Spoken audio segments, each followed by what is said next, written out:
Bonjour à toutes et tous et bienvenue. Je suis Émilie Boucheteil, je suis la directrice du département développement et coopération artistique de l'Institut français et je suis ravie de vous accueillir.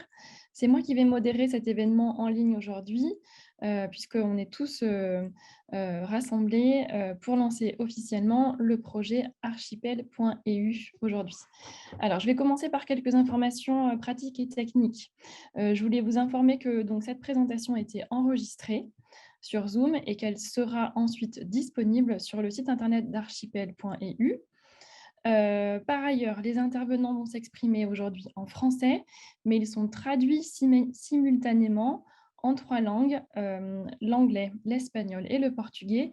On va vous mettre tout de suite dans le chat 4 fiches qui comprennent les informations pour accéder à l'interprétariat en simultané, pour que vous puissiez, donc si vous ne comprenez pas le français, nous suivre dans la langue que vous préférez choisir à l'écran.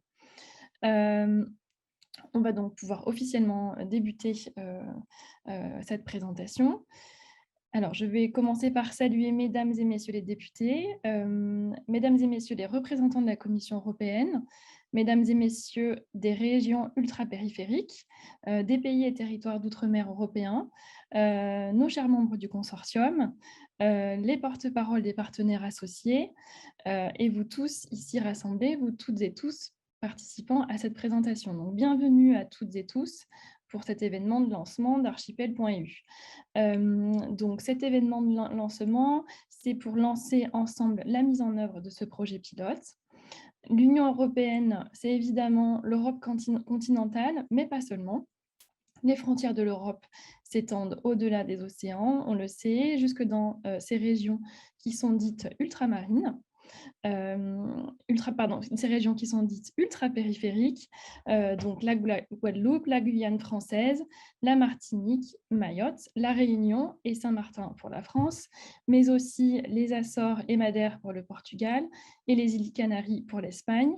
Donc, de par leur positionnement géographique, les régions ultra-périphériques dites RUP apportent à l'Europe une incroyable diversité. Tout comme leurs voisins des 13 pays et territoires d'outre-mer, donc les PTOM, la Nouvelle-Calédonie, la Polynésie française, Saint-Barthélemy, Saint-Pierre-et-Miquelon, les terres australes et antarctiques françaises, Wallis et Futuna pour la France encore, le Groenland pour le Danemark, mais aussi Aruba, Bonaire, Curaçao, Saba, Saint-Eustachius, Sainte-Martine pour les Pays-Bas. C'est donc bien aujourd'hui le monde entier qui est concerné par le projet archipel.eu et qui nous réunit tous ensemble aujourd'hui. En octobre 2020, la Direction générale de la politique régionale et urbaine de la Commission européenne lançait un appel à propositions pour un projet pilote qui visait à préserver et à promouvoir la culture dans les régions ultrapériphériques et les pays et territoires d'outre-mer.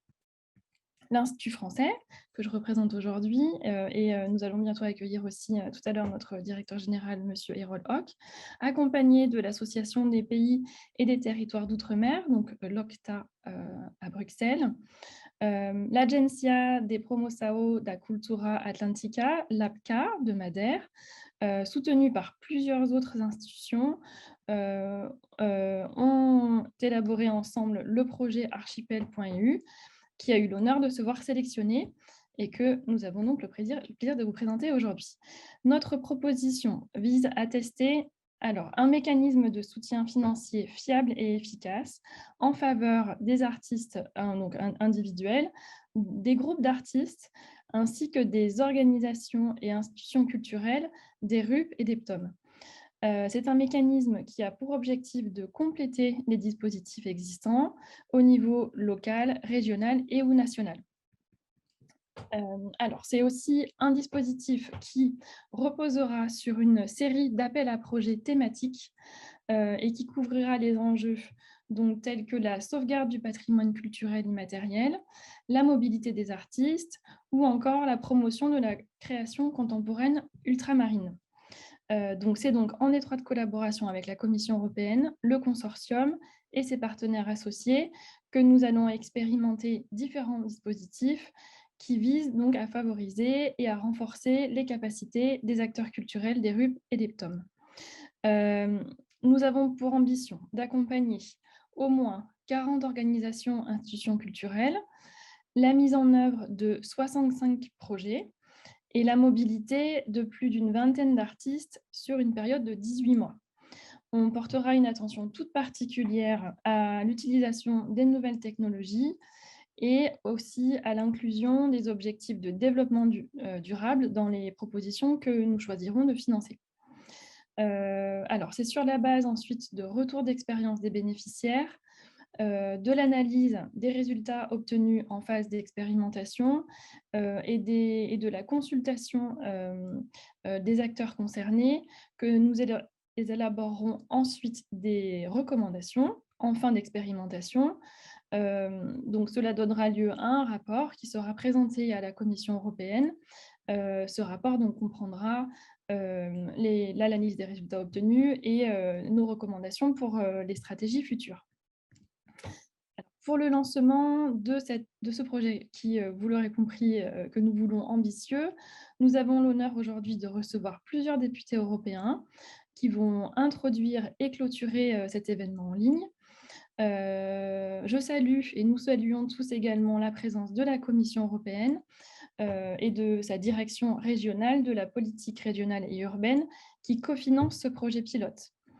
Donc, les représentants aujourd'hui de l'Institut français, de l'OCTA et de l'APCA présenteront le consortium qu'ils composent ensemble, que nous composons ensemble, et nous présenterons ensuite les différentes institutions qui constituent le collectif des partenaires associés. Et ensuite, nous allons lancer donc officiellement les 3 appels à projets dont je parlais tout à l'heure.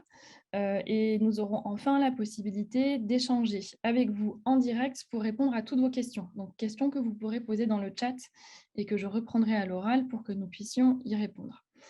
Alors, je voudrais d'abord inviter Monsieur le député Younous Omarjee à prononcer le discours d'ouverture d'archipel.eu en sa qualité de président de la Commission du développement régional du Parlement européen. Il est à l'initiative du lancement de l'appel pour un projet pilote. Monsieur le député, la parole est à vous. Merci beaucoup. J'espère que vous m'entendez bien. Je vous remercie de faire un petit signe. Très bien. J'adresse mon salut à toutes les participants et tous les participants, ainsi que mes collègues parlementaires. C'est un vrai plaisir pour moi que de participer à ce lancement. Et je crois qu'il faut le dire, ce projet n'aurait pas existé sans le Parlement européen, puisqu'il s'agit d'un projet pilote à l'initiative du Parlement européen, voté sur ma proposition en commission du budget, puis en plénière du Parlement européen. Et pour ceux qui l'ignorent, le Parlement européen a cette possibilité de déposer des projets pilotes qui portent une modification au budget de l'Union européenne.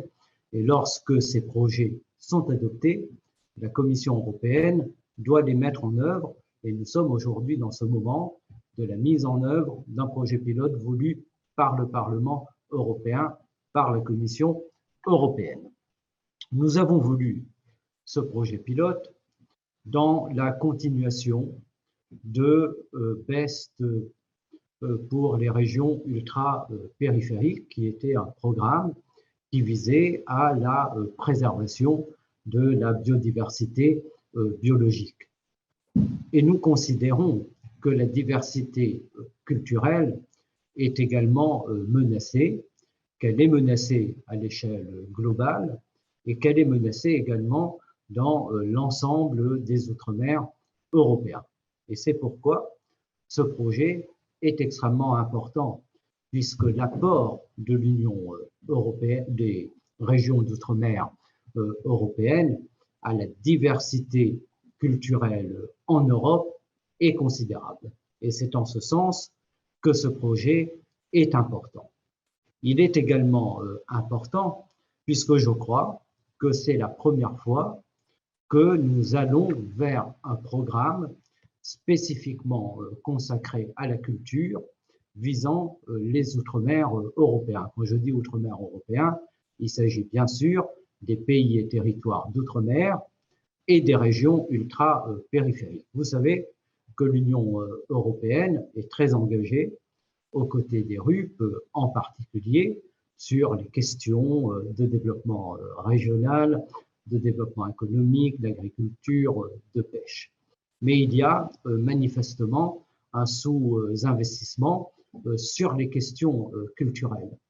Et le monde culturel dans l'ensemble des RUP et l'ensemble des PTOM attendent aussi un engagement de l'Europe. Et je pense que c'est un premier pas à travers ce lancement à projet d'Archipel EU, c'est un premier pas dans cette direction et je souhaite vraiment qu'il se traduise par des opérations de promotion, de création, de promotion, de diffusion de la création culturelle, vraiment de manière extrêmement concrète et que le projet le favorisera.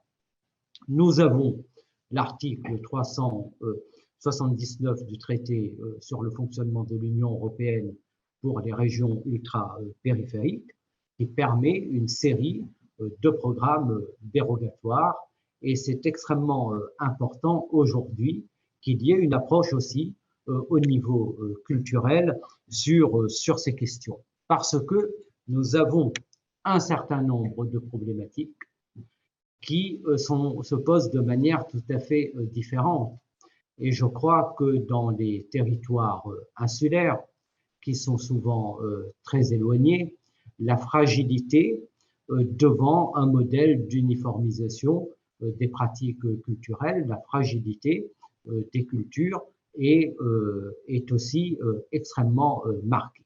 Et puis, bien sûr, vous le savez tous, l'Europe, c'est la diversité. Et l'Europe, ce n'est pas l'uniformité. Comme disait, je crois, Bakounine, l'uniformité, c'est la mort. Et la diversité, c'est la vie.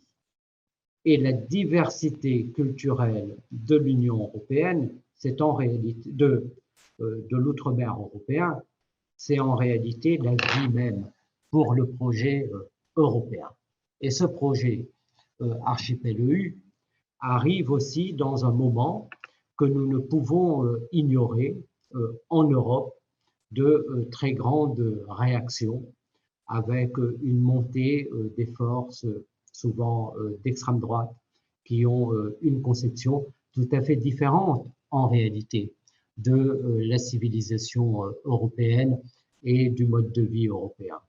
Et l'Europe s'étend aux confins du monde avec des peuples autochtones, avec des pratiques culturelles tout à fait variées qui font la richesse des peuples européens et la richesse du modèle européen. Et c'est cela qui, dans ce moment, doit être aussi valorisé et doit être aussi soutenu et mis en avant dans les politiques publiques. Donc j'espère vraiment que ce moment qui est le nôtre aujourd'hui, qui est un moment important, sera un moment fondateur pour demain déboucher sur un programme encore plus fort, encore plus ambitieux, qui verra l'Union européenne véritablement ancrée aux côtés des peuples des Outre-mer européens pour soutenir leur culture qui rayonne déjà d'ailleurs à l'échelle mondiale bien souvent. Vous savez, je viens d'une île qui est l'île de la Réunion. Nous avons ce chant qui est celui du Maloya, qui a été reconnu au patrimoine mondial de l'humanité, idem pour le guaco guadeloupéen, et vous avez dans toutes les îles et tous les territoires de l'outre-mer européen des pratiques qui doivent être valorisées, diffusées, être mieux connues aussi par les Européens des continents. parce que tout ceci participe à forger l'unité entre les peuples européens. Et si je dois, pour conclure, avoir une demande pour celles et ceux qui vont travailler à ce projet, c'est véritablement d'avoir en tête que la valorisation des diversités est absolument nécessaire pour avancer dans le chemin vers l'unité. Et c'est bien notre objectif, comment promouvoir les diversités culturelles pour faire vivre pleinement l'unité du projet européen. En tout cas, je crois que c'est un moment important et j'espère que l'ensemble des acteurs qui participent à cette réunion ou qui auront connaissance du lancement de ce projet par la presse vont s'en emparer, vont s'en approprier et feront des propositions extrêmement concrètes pour le faire vivre de la manière la plus forte possible. Merci beaucoup. Merci beaucoup, monsieur le député européen. Merci pour votre intervention qui nous permet de bien comprendre donc, la genèse et l'ambition de ce projet pilote en faveur de la reconnaissance des cultures ultramarines. Nous allons, alors peut-être un petit rappel, parce qu'il y a beaucoup de questions dans le chat sur la traduction simultanée. Donc, nous avons des interprètes. On vient de republier dans le chat, donc à droite de votre écran, des fiches qui vous permettent, donc cliquez dessus si vous voulez obtenir une traduction de ce qu'on dit. Les traductions sont donc en espagnol, en anglais et en portugais. La Commission européenne, tout à l'heure, s'exprimera en anglais. Je vais continuer de m'exprimer en français, mais donc allez bien chercher les informations pour l'interprétariat dans le chat. On vient de les republier. Nous allons à présent entendre Madame la députée européenne Claudia Monteiro de Aguiar, qui représente Madère. Alors, Madame Monteiro défend le patrimoine culturel européen. Elle suit avec attention les enjeux liés au développement des industries culturelles et créatives des régions ultra-périphériques. Et elle ne pouvait pas être avec nous aujourd'hui, donc elle nous a adressé une capsule vidéo que nous allons à présent lancer pour que vous puissiez l'entendre.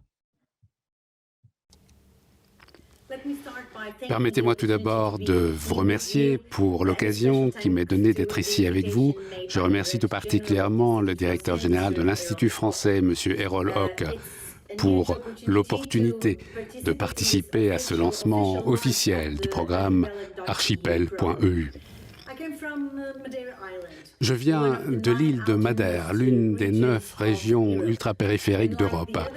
Et comme les autres, nous comprenons à quel point nous sommes riches de nos liens avec l'océan Atlantique, avec le bassin des Caraïbes, avec l'Amérique du Sud.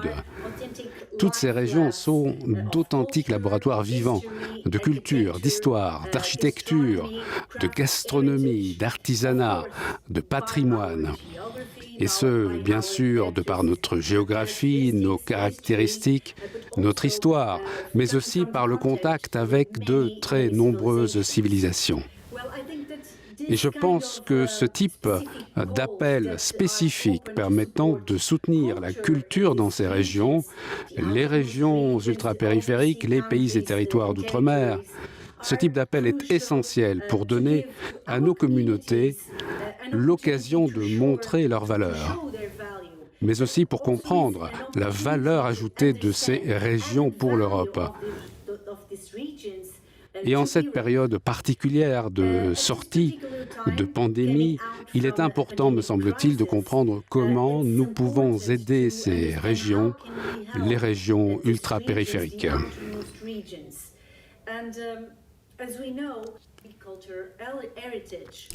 Comme nous le savons, de nombreuses personnes recommencent aujourd'hui à voyager. Les touristes reprennent le cours normal de leur voyage et de leur destination. Je crois donc qu'outre l'impératif de sécurité, l'une des choses qu'un touriste peut comprendre, c'est l'une des raisons d'ailleurs pour lesquelles on choisit une destination, c'est bien le patrimoine culturel. Par conséquent, ce projet peut également, je l'espère, contribuer indirectement à la relance du secteur du tourisme dans ces régions. Comme nous l'avons indiqué dans la stratégie que le Parlement européen a lancée en matière de tourisme et qui a été approuvée en mars dernier, j'étais d'ailleurs la rapporteuse responsable de ce rapport, il est crucial de comprendre comment les régions, comment les communautés peuvent être impliquées, peuvent être associées, comment les aider à faire la transition et à se relever de cette crise sanitaire pour contribuer à leur relance économique. Je pense donc que le redressement, la relance de l'Union européenne ne se fera pas sans la culture, sans le tourisme et sans les industries créatives. J'espère donc que cet appel ne sera pas une opportunité sans lendemain pour ces régions.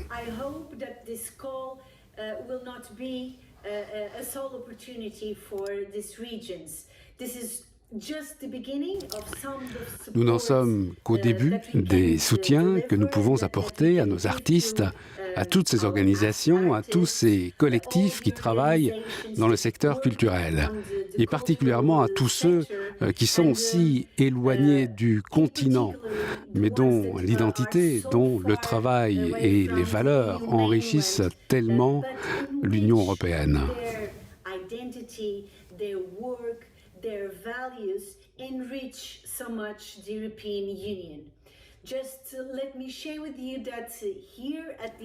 Permettez-moi donc de vous dire qu'ici, au Parlement européen, nous continuerons de travailler dur sur plusieurs dossiers et tout particulièrement sur les particularités des régions ultrapériphériques, de l'archipel, des régions éloignées du continent européen. Nous continuerons à travailler pour ces régions et à essayer de créer des programmes, des aides, des solutions pour nos citoyens, en particulier ceux qui viennent des régions ultrapériphériques, des pays et territoires d'outre-mer.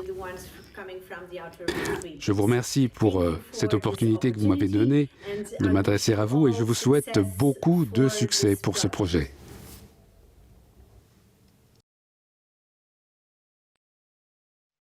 Alors, merci à Madame la députée pour ces mots. Elle tenait vraiment à pouvoir vous adresser ce message vidéo. Alors, excusez-moi parce que j'ai un petit problème technique de mon côté. J'arrive tout de suite. Pardon, voilà, me revoilà. Donc, je suis maintenant ravie de pouvoir accueillir Monsieur le député européen Juan Fernando López Aguilar, qui représente les Canaries. Et je l'invite, Monsieur le député, je vous invite à prendre la parole. Good day. I hope you see me. I hope you can hear me. It's my pleasure and my privilege. Bonjour, j'espère que vous m'entendez bien. C'est en tout cas un plaisir et un privilège pour moi de partager ce moment particulier et de vous rencontrer en cette occasion unique. L'objectif n'étant ni plus ni moins que de lancer le programme Archipel EU, un programme pilote. Nous pouvons nous féliciter de ce que les institutions ont travaillé main dans la main pour faire germer cette très bonne idée et faire en sorte qu'elle puisse être mise en œuvre dans un avenir proche et au-delà, je l'espère, car je pense que son but est formidable. Inscrire comme objectif de ce programme pilote la sauvegarde, la promotion et le soutien du patrimoine culturel et de la création culturelle, de la connaissance culturelle et des travailleurs de ces secteurs.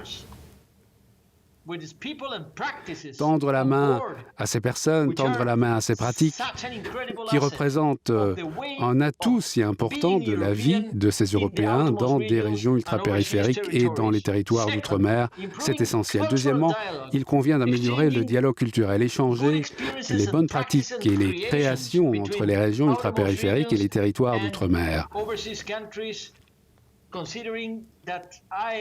En ma qualité de député européen, cette initiative me va droit au cœur, étant donné mes origines. Je suis né aux Canaries, je réside aux Canaries, je suis député européen d'une région ultra-périphérique et je travaille au Parlement main dans la main avec mes collègues députés, des hommes et des femmes qui sont nés ou qui résident dans une région ultra-périphérique eux aussi. Nous représentons les régions ultra-périphériques à travers nos États membres respectifs, l'Espagne, le Portugal et la France, dans l'Union européenne et ici au Parlement européen. européen. Et le troisième objectif, c'est la diffusion des œuvres culturelles et créatives de ces cultures d'outre-mer grâce à la mobilité mise en place dans toutes sortes de projets créatifs, y compris des projets virtuels. Et je ne peux qu'espérer que ce programme pilote marquera un nouveau départ, une nouvelle impulsion, un nouvel élan pour la création culturelle et le travail dans toutes ces disciplines artistiques, quelles qu'elles soient, et le patrimoine culturel dans toutes ses facettes. Croyez-moi quand je vous dis que je suis certain qu'il en est de même dans toutes les régions périphériques et pas simplement dans celles que j'ai le privilège de considérer comme la mienne, à savoir les Canaries. En effet, dans toutes les régions ultra-périphériques, la création est une voie d'avenir. La création est en fait une façon de vivre qui vous êtes réellement, un Ilien, un citoyen national de votre État membre de l'Union européenne, mais aussi un véritable citoyen européen. En fait, aux Canaries, la création culturelle est une manière d'être canarien, espagnol et européen. Et c'est pourquoi les Canaries sont en fait une superpuissance en matière de patrimoine et de création culturelle, dans toutes les langues culturelles possibles, des arts graphiques aux arts plastiques, en passant par la musique. Graphic arts, plastic arts, music. Wow! Tout à fait. Nous sommes une superpuissance culturelle, une superpuissance dans la création musicale ou aussi maintenant dans le tournage et la production cinématographique, dans l'échange d'expériences permettant de témoigner de notre identité d'insulaire dans l'Union européenne. Je suis donc ravi que nous mettions en place ce programme pilote. Je suis convaincu qu'il sera significatif et qu'il donnera des résultats fructueux très bientôt.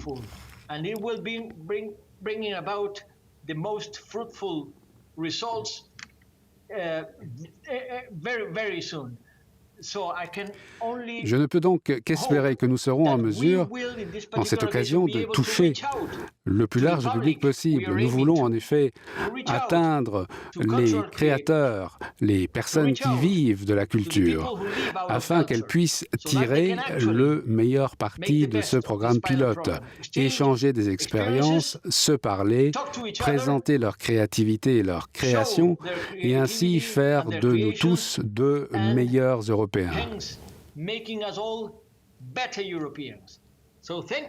Je vous remercie de m'avoir donné l'occasion de m'adresser à vous et j'ai hâte que le programme atteigne les créateurs des régions ultrapériphériques et des territoires d'outre-mer pour qu'ils se parlent entre eux et nous parlent à nous tous et nous rendent ainsi tous meilleurs. Au revoir et merci. Merci beaucoup, monsieur le député européen, pour votre allocution. Je vais me tourner à présent vers la Commission européenne et plus précisément vers la DG Régio, Direction générale de la politique régionale et urbaine, et accueillir madame Paola Duarte Gaspar, qui est chef d'unité, qui va nous exposer l'importance pour la Commission européenne de ce projet pilote dans le cadre de l'approche stratégique de la Commission européenne envers les régions ultrapériphériques. Depuis le début de ce projet, nous travaillons en étroite collaboration avec Paola et l'ensemble de son équipe. Chère Paola, c'est à vous. Merci Madame la directrice. Mesdames et messieurs, les députés européens, bon après-midi. Boa tarde a todos os portugueses que estão conosco e buenas tardes a todos. C'est un honneur d'être parmi vous cet après-midi pour lancer cet important projet pilote. Et je tiens à remercier chaleureusement l'Institut français d'avoir organisé cet événement. Comme vous l'avez déjà entendu dire, ce projet pilote que nous lançons aujourd'hui vise à promouvoir, à protéger et à diffuser les cultures uniques, culture au pluriel évidemment, des régions ultrapériphériques de l'Union européenne et des pays et territoires d'outre-mer. Permettez-moi de dire quelques mots sur l'origine de ce projet. Comme l'a déjà rappelé Monsieur le Président Omarjee, nous avons dans l'Union européenne un partenariat stratégique avec les régions les plus éloignées de l'Union européenne, qui sont ces régions ultra-périphériques dispersées dans le monde que vous apercevez juste derrière moi, dans l'océan Indien, dans l'océan Atlantique, en Amérique latine et dans la mer des Caraïbes. Mais elles font évidemment partie intégrante de l'Union européenne, tout comme c'est le cas de la région de Bruxelles, d'où je vous parlais. C'est pourquoi, dans le cadre de notre stratégie, nous faisons précisément ce que M. Aguilar vient de dire. Nous tendons la main aux citoyens des régions ultrapériphériques, y compris aux artistes de ces régions, pour nous assurer qu'ils bénéficient de leur appartenance à l'Union européenne. Et bien sûr, nous travaillons aussi en étroite collaboration et association avec les pays et territoires dits d'outre-mer, qui ont des liens historiques et étroits avec certains des pays de l'Union européenne, même s'ils ne font pas partie de l'Union. Mais ce qui importe aujourd'hui, c'est que les régions ultrapériphériques et les pays et territoires d'outre-mer possèdent des patrimoines culturels uniques, riches et transcivilisationnels qui sont très peu connus. Et c'est pourquoi nous pensons que le moment est venu de faire connaître ces cultures par le biais d'ateliers, par le biais de conférences, et qu'il faut soutenir les artistes de ces régions éloignées et favoriser le dialogue et les échanges culturels en particulier dans le respect de l'environnement. Et c'est précisément l'objet de ce projet pilote. En accordant de petites subventions aux artistes et aux collectifs culturels, nous espérons vraiment pouvoir faire la différence. Nous voulons faire la différence en soutenant la culture et en contribuant ainsi à la relance d'un secteur qui était particulièrement touché par la crise de la Covid. Je voudrais remercier le Parlement européen. Comme l'a dit Monsieur le Président Omarjee, c'est un projet pilote qui a été proposé par le Parlement européen et que la Commission européenne suit de très près en collaboration avec l'Institut français et ses partenaires. Et pour conclure, les personnes principales ici sont évidemment les artistes et les organisations culturelles. C'est la raison pour laquelle je voudrais encourager tous les artistes et toutes les organisations culturelles des régions ultrapériphériques, des pays et territoires d'outre-mer, à participer. Ce projet est là pour vous. Saisissez cette opportunité. Nous sommes là pour vous soutenir. Bonne chance et merci. Thank you very much, Mrs. Duarte-Gaspard, for your words. I will go back to French. L'Institut français est vraiment honoré de pouvoir travailler en étroite collaboration avec la Commission européenne dans le cadre de ce projet pilote. Je vais maintenant passer la parole au directeur général de l'Institut français, M. Errol Hock, qui va s'adresser à vous afin d'expliquer les résonances entre ce projet pilote et la philosophie d'action de l'Institut français. Errol, c'est à toi. Merci beaucoup, Émilie. Merci aux intervenants précédents, chers parlementaires européens, chers représentants de la Commission européenne, chers membres du consortium, chers partenaires associés, chers participants. C'est vraiment avec un grand plaisir que je m'adresse à vous aujourd'hui pour que nous lancions ensemble ce beau projet archipel.eu. C'est un projet pilote qui voit le jour, on l'a dit, grâce au soutien évidemment de la Commission européenne et de la Direction générale de la politique régionale et urbaine dans le cadre d'initiatives qui visent à préserver et à promouvoir la culture dans les régions ultrapériphériques et les pays et territoires d'outre-mer européens. Un mot aussi de remerciement aux parlementaires européens et au Parlement européen qui a également apporté sa contribution comme on l'a vu. Alors c'est un projet pilote qui marque une étape importante de l'engagement de l'Institut français et du réseau culturel international français pour les Caraïbes et pour les territoires ultramarins. Il ouvre également des horizons partagés grâce au développement d'actions innovantes qui sont menées dans un cadre européen avec et aux côtés de tous les autres partenaires associés. Alors permettez-moi peut-être juste de vous dire quelques mots sur l'Institut français et de le présenter rapidement. Nous sommes l'établissement public national en charge de l'action culturelle extérieure de la France.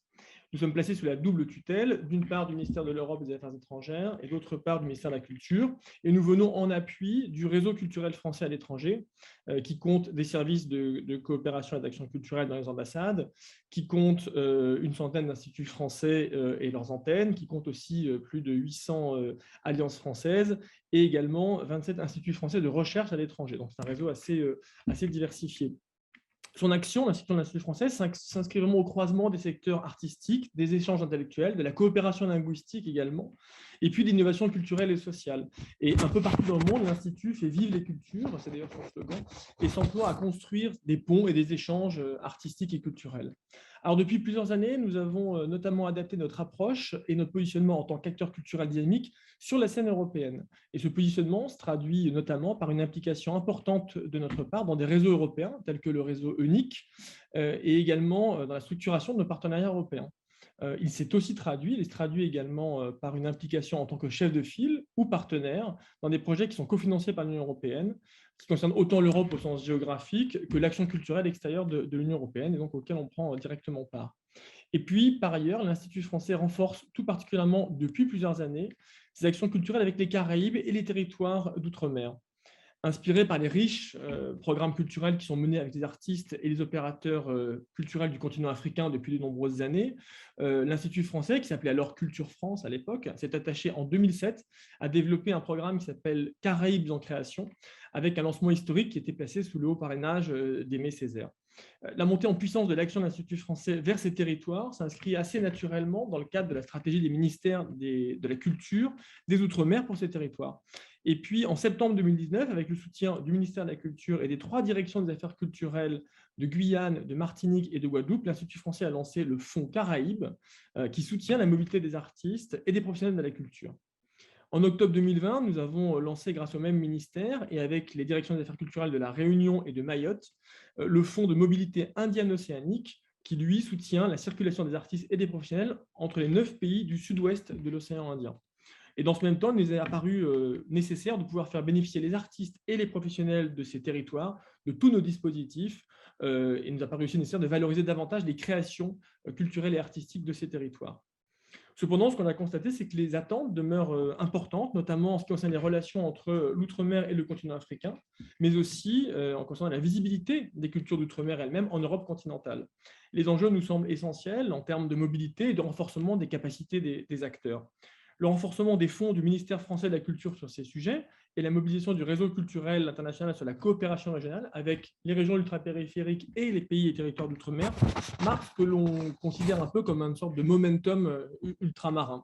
Et c'est dans ce contexte que l'Institut français a choisi de consolider son soutien à la promotion des initiatives artistiques en outre-mer en créant de nouveaux mécanismes de soutien financier à destination des cultures de ces régions ultrapériphériques et de ces pays et territoires d'outre-mer, avec évidemment le soutien de la Commission européenne. Donc Archipel.eu, ce projet pilote pour la sauvegarde et la promotion de la culture dans les régions ultrapériphériques et les pays et territoires d'outre-mer, se présente vraiment comme un dispositif qui peut compléter nos actions menées dans le cadre d'autres projets qui sont financés également par l'Union européenne. Je pense par exemple à e-Portunus, qui est un mécanisme qui vise à soutenir la mobilité individuelle au sein de l'Europe. Ce projet constitue, Archipel, un engagement fort de l'Institut français aux côtés de tous les partenaires du projet. Il consolide notre soutien aux régions ultrapériphériques et aux pays et territoires d'outre-mer français, tout en développant de nouvelles relations aussi avec ces mêmes régions du côté espagnol, du côté portugais, et également avec les pays et territoires d'outre-mer qui sont liés par exemple au Danemark ou aux Pays-Bas. Alors, nous tenons ainsi à remercier vraiment très chaleureusement la Commission européenne pour nous avoir confié cette possibilité de contribuer activement à la promotion de ces dynamiques culturelles qui sont encore certainement trop peu visibles à l'international. Soutenir la mobilité à l'intérieur de ces territoires, favoriser la circulation des œuvres aussi, ça c'est un élément très important, qui sont à la fois des témoignages uniques de la spécificité de ces cultures, participer à la valorisation du patrimoine immatériel de tous ces territoires, pour qu'en retour, ces territoires se les approprient et que le monde puisse mieux les connaître. Je crois que c'est vraiment le programme ambitieux que nous nous engageons à mettre en œuvre à travers les appels à projets qui vous seront présentés ce matin, qui vous seront présentés un peu plus tard. Pour mener à bien ce projet pilote, nous pouvons compter sur les membres du consortium à qui nous allons confier la parole dans quelques instants. Et nous comptons aussi sur la mobilisation et sur l'engagement des partenaires associés qui sont avec nous aujourd'hui. Ce projet est vraiment une aventure collective et nécessairement une aventure collective. Et ce lancement, je crois, est aussi l'occasion de lancer une dynamique collective, justement, riche de ces singularités culturelles de chaque territoire.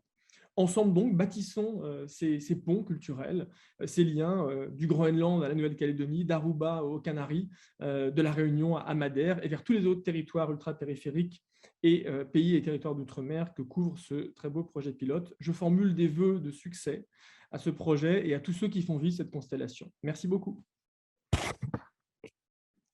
Merci Erol. Donc voilà, comme vous l'aurez compris, le projet pilote archipel.eu a toute sa place dans le panorama des actions de l'Institut français. Et nous sommes ravis d'être le chef de file de ce projet ambitieux, mais nous ne travaillons pas seuls. Nous avons autour de nous un consortium efficace et resserré. Alors, nous travaillons notamment de concert avec l'OCTA, qui est la voix des pays et territoires d'outre-mer. Et je vous propose d'écouter maintenant Monsieur Atoloto Malo, qui est le vice-président du comité exécutif de l'OCTA. Il ne pouvait pas être avec nous aujourd'hui, donc il nous a adressé un message vidéo que nous allons pouvoir regarder ensemble maintenant.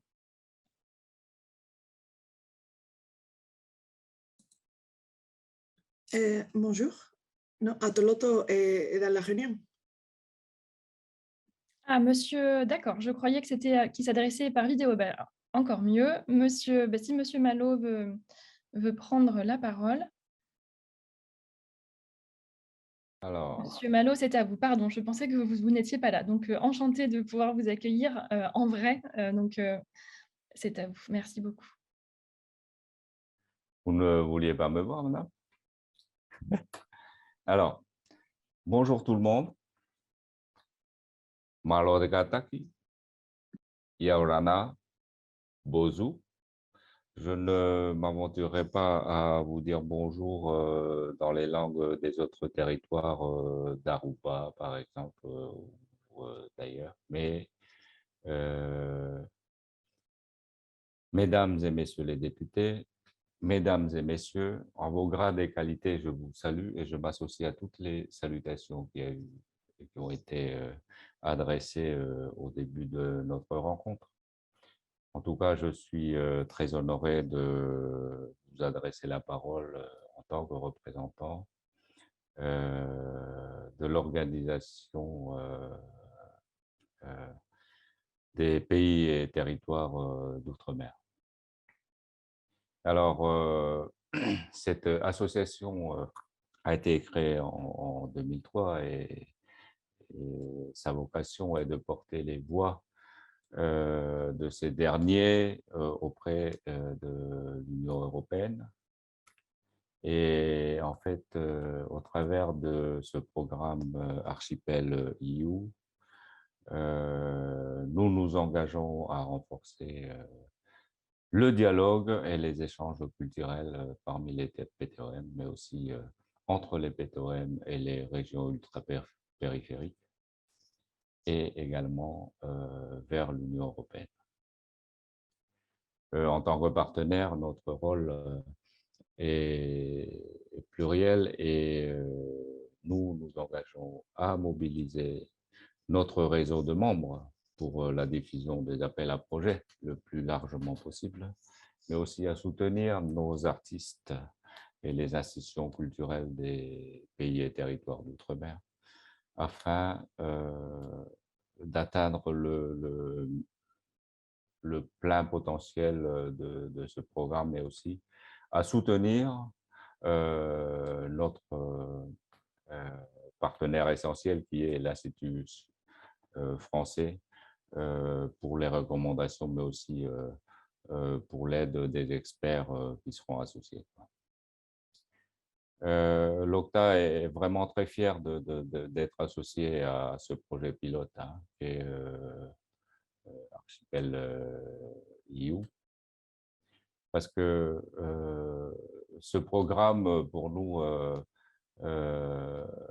nous avons conscience qu'il donne une visibilité à la richesse culturelle des pays, des territoires et des régions ultramarines. Et parce que nous sommes vraiment conscients que la culture est l'essence même de l'identité des habitants de ces régions. Donc, le fait de promouvoir, de sauvegarder ce patrimoine culturel et surtout le patrimoine culturel vivant, c'est un gage de reconnaissance des communautés et des individus qui portent ce patrimoine. en plus de permettre la diffusion et sa transmission aux futures générations. C'est un message et c'est une promesse de survivance, on va dire, de continuité de ces cultures. À l'échelle de l'Union européenne, comme on dit, l'Union européenne s'enrichira des cultures qui viendront s'associer, des régions ultra-périphériques, mais aussi des pays et territoires d'outre-mer. Mais nous aussi, on s'enrichit également de la culture européenne. Donc, c'est un tout. Et comme on dit, mais c'est peut-être bateau ce que je vais vous dire, mais c'est peut-être ensemble qu'on ira très, très loin. Donc, même cette association au niveau de la culture, c'est un ensemble qui pourrait être très valorisant pour tout le monde. Mais je vais vous dire que la promotion de la culture des PTOM dans sa diversité, même si elle est essentielle à bien des égards, ce sont, on va dire, c'est la jeunesse, c'est la jeune génération qui est maintenant porteuse de cette promesse. Donc, si vous voulez bien, j'aimerais bien laisser la parole aux jeunes des PTOM qui ont eu l'occasion d'être présents et de s'exprimer à l'occasion de la semaine de la jeunesse des PTOM qui s'est déroulée du 4 au 9 octobre, la semaine dernière d'ailleurs, à Strasbourg et à Bruxelles.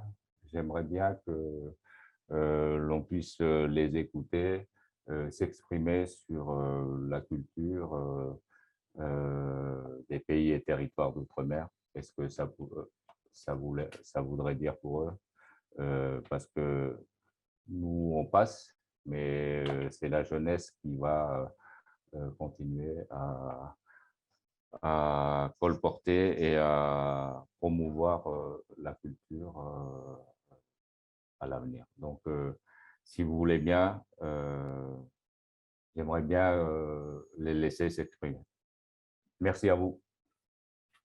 Merci beaucoup. Donc, si je comprends bien, c'est une petite vidéo, c'est ça qu'on pourrait retransmettre maintenant. Donc, on va faire ça, d'où la confusion tout à l'heure. Désolée. Donc, oui, avec plaisir pour la vidéo. Et donc, on va lancer cette petite vidéo. It's important to promote the Greenlandic culture because it has been suppressed in a very long time, and it's only just recently been strengthened, especially by the youth. So cultural heritage is important. On va revenir après la vidéo si on arrive à la localisation. Il y a une petite confusion sur cette vidéo. Désolé, Monsieur Malo. En tout cas, merci beaucoup pour ce partage. Donc, on entend bien, vous parlez des jeunes citoyens qui représentent donc fièrement leur territoire, leurs racines et qui réaffirment leur appartenance européenne. On essaye de revenir à la vidéo plus tard. Je vous propose peut-être en fin de déroulé, avant ou après les questions. Comme ça nous permettra d'entendre ces jeunes citoyens dont vous parlez si bien. Je voudrais maintenant donner la parole à Monsieur Mauricio Marquez, qui est le président du conseil d'administration de l'APCA, qui est donc la 3e institution qui compose notre consortium.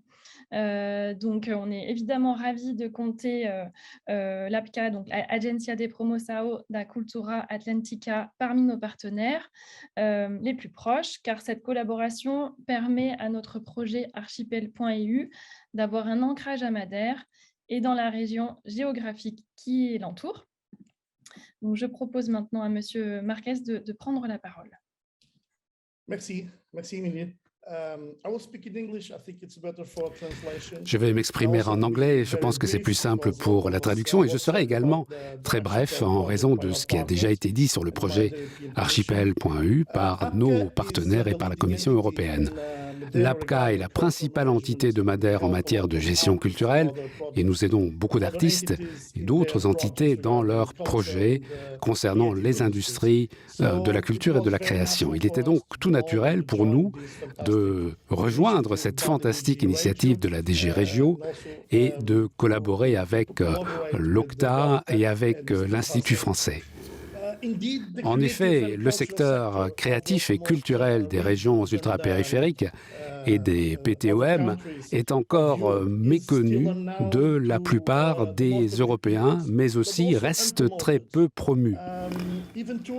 Même le tourisme, qui est une industrie importante pour ces régions, ne rend pas véritablement compte de la dimension réelle de ces acteurs créatifs et culturels qui y vivent. Souvent, le tourisme s'appuie davantage sur le divertissement et sur l'animation. On fait de l'animation touristique qui ne promeut pas la véritable culture et le meilleur de la créativité ou même du patrimoine culturel de ces régions. Le projet Archipel peut donc changer la donne pour tous. Il peut changer la donne pour les régions ultrapériphériques d'Europe car il peut créer de nouvelles opportunités pour les artistes et pour les créateurs. Il peut apporter une valeur ajoutée à l'économie et donc créer plus d'emplois et favoriser les exportations. Mais ce qui est important pour les décideurs de l'Union européenne, c'est que le projet en question peut également créer et construire un nouveau cadre permettant une participation plus équitable des entités des régions ultrapériphériques en Europe en ce qui concerne la prise de décision concernant de nouveaux programmes et de nouvelles incitations. Je pense que c'est l'un des plus grands défis auxquels nous sommes confrontés dans ce projet. Il ne s'agit pas seulement de promouvoir et de montrer la créativité et la diversité culturelle des artistes basés dans les régions les plus éloignées d'Europe, mais aussi de travailler en étroite collaboration avec l'Union européenne afin de créer une participation plus équitable de ces entités dans les futurs programmes créés par l'UE. Donc fondamentalement, c'est ce que j'espère pour l'avenir. Et parce que l'APCA est basée à Madère, nous travaillons normalement avec d'autres organismes situés dans les îles Canaries, dans les Açores, ainsi qu'au Cap-Vert, sans oublier bien sûr d'autres pays, la Martinique ou la Guadeloupe. Et c'est un désir commun pour toutes nos entités. Quoi qu'il en soit, je pense que la Commission européenne et la DG Regio ont lancé cette initiative avec beaucoup d'enthousiasme et qu'elle a été d'ailleurs très bien accueillie dans nos îles. Et j'espère qu'à la fin de cette initiative, nous pourrons bénéficier de nouveaux partenariats et d'une nouvelle manière de collaborer avec l'Union européenne à l'avenir. Merci beaucoup. Thank you very much. Merci beaucoup, Monsieur Mauricio Marquez, pour vos mots.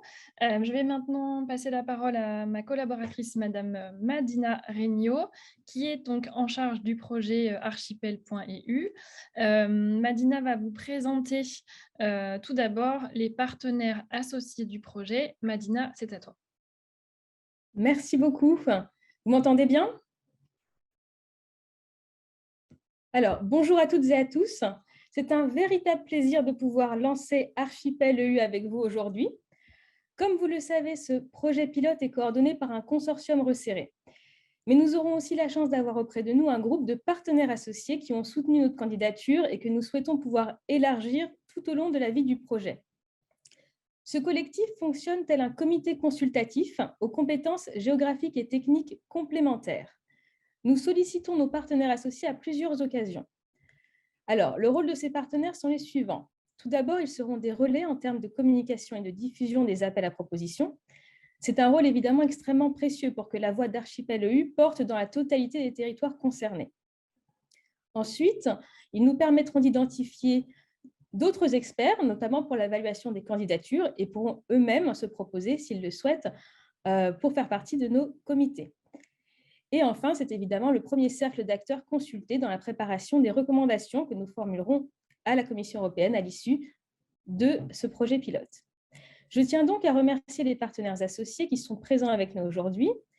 Comme indiqué précédemment, Archipel.eu doit être une aventure collective et ce pari ne pourra être tenu qu'avec la mobilisation de toutes et de tous. Je vais vous présenter brièvement nos partenaires associés et je les invite à intervenir s'ils le souhaitent lors du temps d'échange avec la salle. Nous avons en premier la Fondation de las Caras de Canarias, La Fundación Las Caras de Canarias développe des activités culturelles et artistiques en cherchant à toucher un large public. La Fondation permettra la diffusion des appels dans une région aussi riche culturellement que les Canaries. D'un océan à l'autre, passons désormais à la région Réunion, RUP située dans l'océan Indien, qui est attachée aux axes définis dans le projet pilote, notamment en termes de préservation et de valorisation de la diversité culturelle et linguistique, de reconnaissance de l'apport des richesses culturelles des RUP à l'identité européenne, de développement des échanges entre les artistes, les acteurs culturels et les chercheurs. La région Réunion mobilisera plusieurs expertises techniques afin de contribuer activement à la diffusion des informations sur ce programme, la sélection des candidatures, puis la définition des recommandations. Nous avons également la chance d'avoir parmi nos partenaires associés les directions des affaires culturelles de la Martinique et de la Guadeloupe. Ces directions des affaires culturelles sont les institutions qui mettent en œuvre la politique du ministère français de la Culture sur l'ensemble du territoire. Les directions des territoires concernés. Les directions seront activement impliquées dans les différentes phases du projet, en particulier la communication, l'accompagnement des bénéficiaires et aussi le retour d'expérience. Nous réfléchirons ensemble aux moyens d'accroître l'efficience des dispositifs d'appui au développement culturel dans la zone Caraïbe.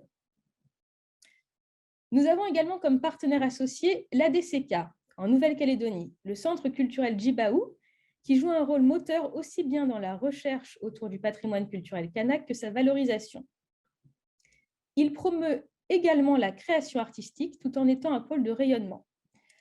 Au-delà de la diffusion des appels, l'ADCK identifiera des structures susceptibles d'être intéressées par Archipel EU.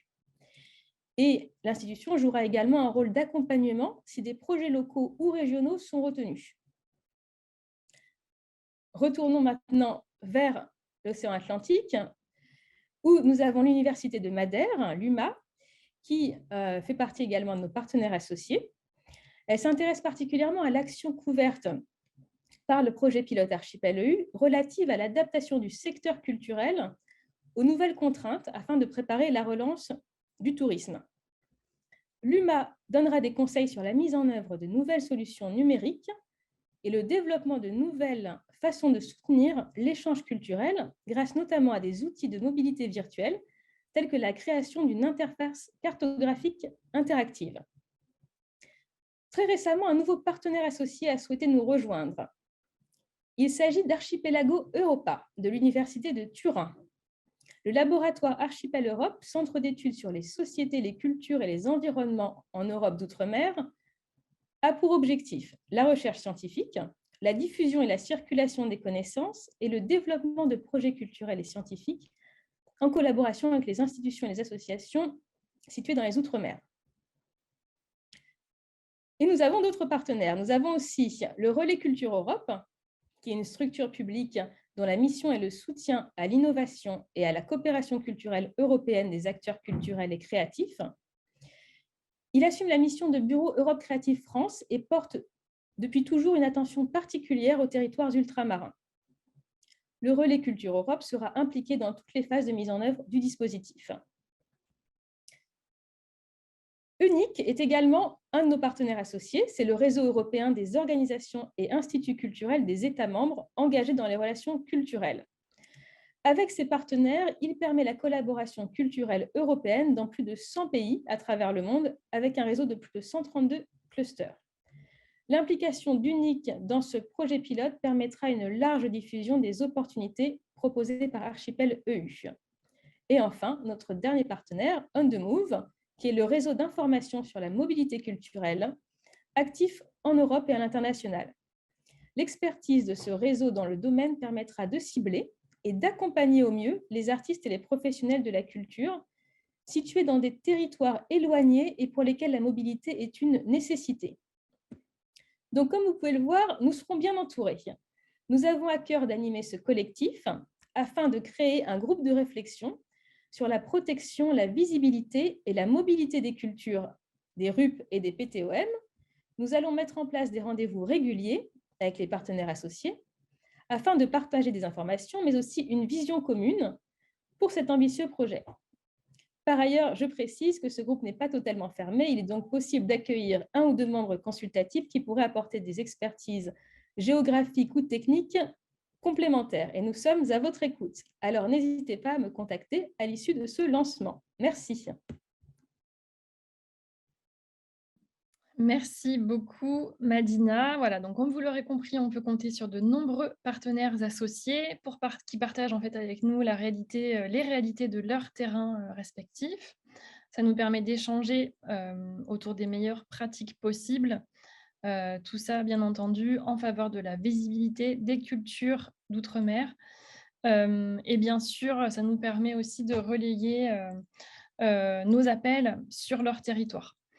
Je vais repasser la parole à Madina, puisqu'elle va maintenant, on va rentrer dans le vif du sujet, puisqu'elle va nous présenter les 3 appels à projets que nous lançons aujourd'hui. Alors Madina, on ne t'entend pas. Je disais merci beaucoup et merci énormément à mes collègues d'avoir partagé avec vous le PowerPoint que nous avons préparé pour vous présenter les différents appels à projets. Alors, moi, je vais vous expliquer quels sont ces différents appels que nous lançons aujourd'hui. Nous avons 3 appels que nous lançons aujourd'hui. Le premier, comme vous le voyez à l'écran, c'est le fonds pour...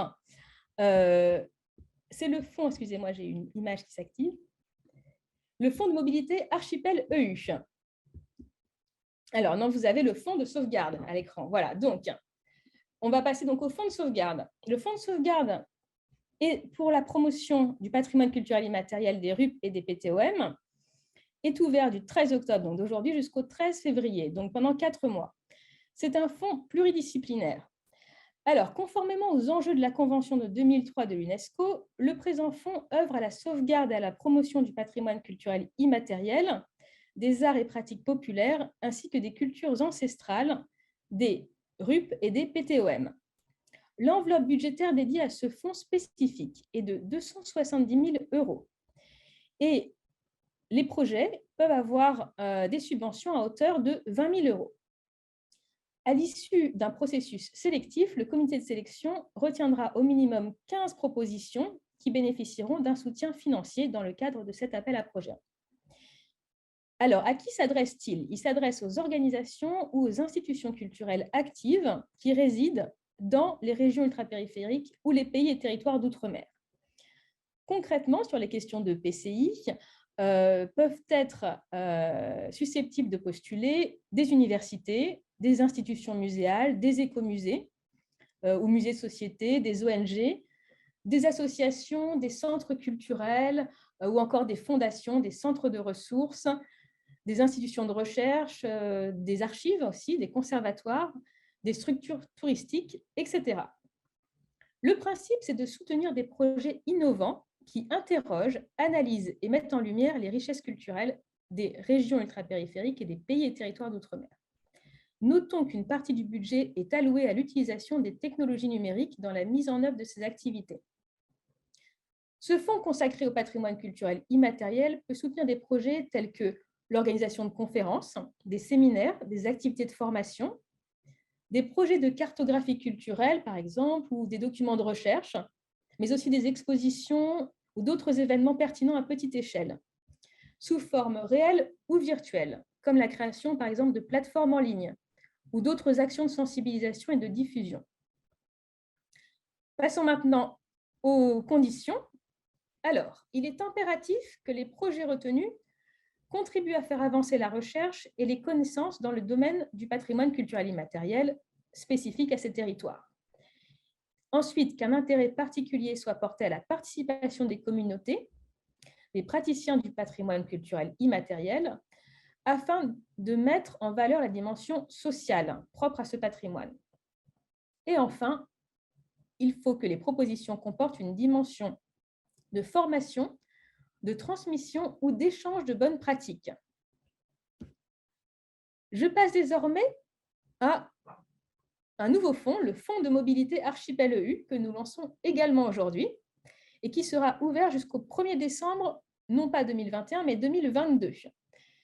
Ce fonds de mobilité accompagne la mobilité physique, mais aussi virtuelle, des professionnels de la culture et des artistes ultramarins dans les régions ultrapériphériques de l'Union européenne, dans les autres pays et territoires d'outre-mer, mais aussi dans l'ensemble de l'Union européenne. L'enveloppe budgétaire qui lui est dédiée est de 250 000 €, mais ils sont répartis en 2 appels. Le premier appel, qui est lancé aujourd'hui, a une enveloppe de 100 000 € et nous aurons un second appel en février 2022 qui, lui, concernera la mise en réseau et qui aura pour enveloppe 150 000 €.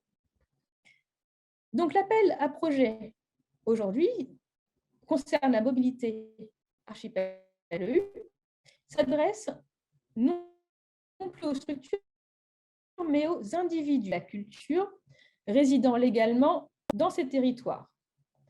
Toutes les disciplines sont concernées, allant du spectacle vivant à la musique, aux arts visuels, au design, à l'architecture, à la création numérique, etc. Ce fonds repose sur un appel qui est ouvert en continu jusqu'en décembre 2022. Sont éligibles les mobilités individuelles, physiques, hybrides, c'est-à-dire en présentiel ou en digital, et les projets aussi en tout digital, comme des expositions virtuelles, des performances interactives, des masterclass, des webinaires, etc. Concernant la mobilité physique, les bénéficiaires disposeront d'une prise en charge de leur transport, liaison maritime ou aérienne, et de l'octroi de per diem, dans la limite de 15 jours maximum. Concernant la mobilité virtuelle, le remboursement se fera au réel sur la base d'un budget prévisionnel qui sera à joindre au dossier de candidature. Sont notamment éligibles les frais d'inscription à des événements en ligne ou hybrides. L'aide à la mobilité individuelle n'est pas destinée à couvrir les frais de transport de marchandises, d'œuvres d'art ou de matériel. Elle concerne réellement la mobilité des individus. Passons désormais aux critères d'éligibilité. Alors, sont éligibles les porteurs de projets qui résident dans une région ultrapériphérique de l'Union européenne ou un pays et territoire d'outre-mer. Ces mobilités doivent être d'une durée comprise entre 7 et 15 jours et se dérouler entre le 1er janvier 2022 et le 1er janvier 2023. On prendra évidemment des questions si vous en avez sur les différents appels. Je passe désormais au 3e appel que nous lançons également aujourd'hui, qui, lui, sera ouvert pour une durée de 3 mois. Cet appel concerne la collection édition spéciale Archipel EU. Je vais donc vous expliquer en quoi consiste la collection. Parmi les dispositifs mis en œuvre dans le cadre de ce projet pilote, la collection Archipel EU accompagne à l'international les opérateurs culturels des 9 régions ultrapériphériques et des 13 pays et territoires d'outre-mer.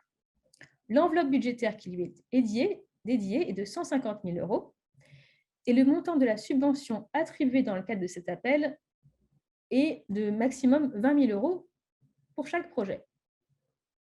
Un comité sélectionnera une variété de propositions qui seront en fait rassemblées dans un catalogue dédié aux offres culturelles provenant des régions ultrapériphériques et des pays et territoires d'outre-mer.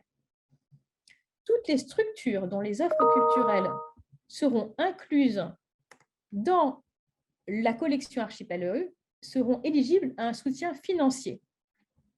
Le fonds dédié à la collection Archipel EU permettra de soutenir une quinzaine de propositions, peut-être même plus, qui bénéficieront d'un accompagnement financier pour leur diffusion.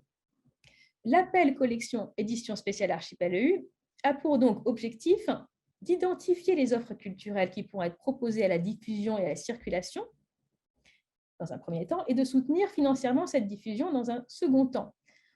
Il repose donc sur 2 types de soutien. Tout d'abord, un soutien en termes de visibilité pour les propositions artistiques qui composeront en fait ce catalogue.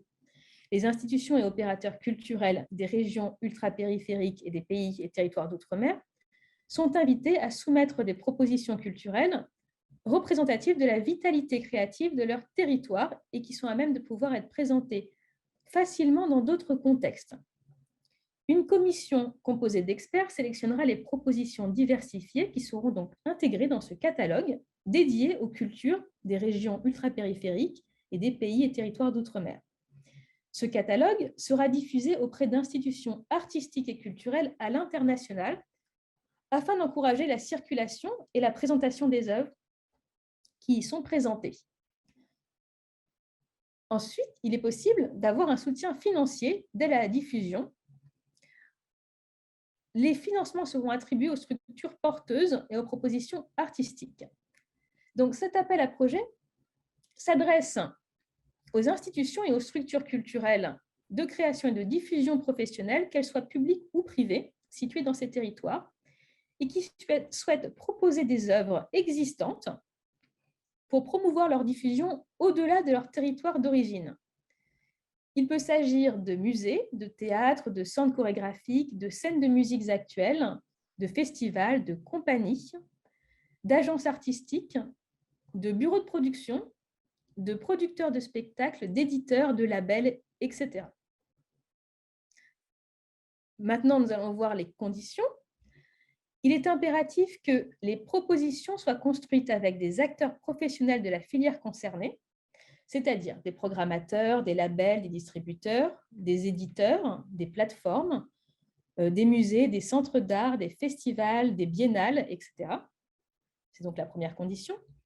La deuxième condition, c'est que les propositions garantissent une rémunération, c'est-à-dire des honoraires, un cachet, droit d'auteur pour les artistes impliqués. Ils doivent s'inscrire dans le budget prévisionnel. Les propositions comportent une dimension de formation, de transmission ou d'échange de bonnes pratiques. Cela peut passer par des rencontres artistiques et professionnelles avec des partenaires sur place, comme des masterclass, ou des ateliers, des conférences, des séminaires professionnels ou des interventions en milieu scolaire ou universitaire. Notons que les propositions qui donneront lieu à une circulation en plusieurs étapes ou à une diffusion régionale, c'est-à-dire dans le bassin géographique dans lequel elles se situent, ou encore à une diffusion vers l'Europe continentale seront privilégiées. Et je vais vous présenter, pour terminer, les critères d'éligibilité de ces œuvres et propositions artistiques. Il faut que ces propositions impliquent des artistes vivants, que les projets soient facilement mobilisables, c'est-à-dire légers dans leur mise en œuvre et pouvant être adaptés à des contextes variés, qu'ils puissent également donner lieu à des actions de rencontres, de débats, de formation, de transmission, que la diffusion ou la présentation de ces œuvres se déroule entre mars 2022 et mars 2023, voilà pour le calendrier. Et enfin, dernière condition, l'obtention d'au moins une lettre d'intention d'une structure d'un autre territoire qui souhaite programmer l'offre culturelle proposée. Voilà, je vous ai donc présenté largement les différents dispositifs que nous proposons et nous attendons évidemment vos questions et je rends la parole du coup à Émilie Buchstein. Merci Madina pour cette présentation détaillée donc, de nos appels à projets. Alors, je voulais tenir la parole que j'avais donnée à Monsieur Malo tout à l'heure et lancer la vidéo proposée par l'OCTA, donc le témoignage des jeunes citoyens des pays et territoires d'outre-mer. Alors, pendant cette vidéo, juste après la vidéo, vous aurez l'occasion de nous poser des questions. Donc, vous pouvez poser des questions dans le chat. Donc, merci d'indiquer à qui vous souhaitez tout particulièrement poser la question. Sinon, évidemment, on l'adressera à quelqu'un et on y répondra. En tout cas, on reprendra avec mes collègues les questions que vous écrivez dans le chat. Et donc, si possible, on aimerait lancer la vidéo donc, de l'OCTA qu'on n'a pas réussi à diffuser tout à l'heure.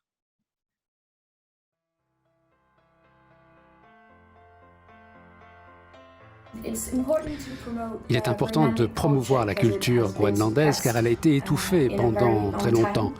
Et ce n'est que tout récemment qu'elle a été redynamisée, notamment par les jeunes. Le patrimoine culturel est donc important car il construit une nation et son identité. Parce que quand on parle de Polynésie française, la première chose à laquelle les personnes pensent, c'est les plages blanches, Bora Bora et la mer. Mais on est plus que ça, on a une histoire, une identité. En célébrant notre culture et en nous sentant les bienvenus, nous pouvons également aider l'Union européenne à créer une union plus diverse et plus forte. Le fait d'expliquer au monde que la Calédonie, il y a plusieurs cultures, ça peut être très intéressant d'être reconnu finalement, parce que nous apprenons beaucoup de choses de l'Europe, nous apprenons beaucoup de choses sur l'Europe, et je pense que l'Europe doit aussi apprendre des choses de ces territoires. Je pense qu'il est important de promouvoir notre culture pour que tous les États membres apprennent à nous connaître et ainsi créer une synergie entre nous.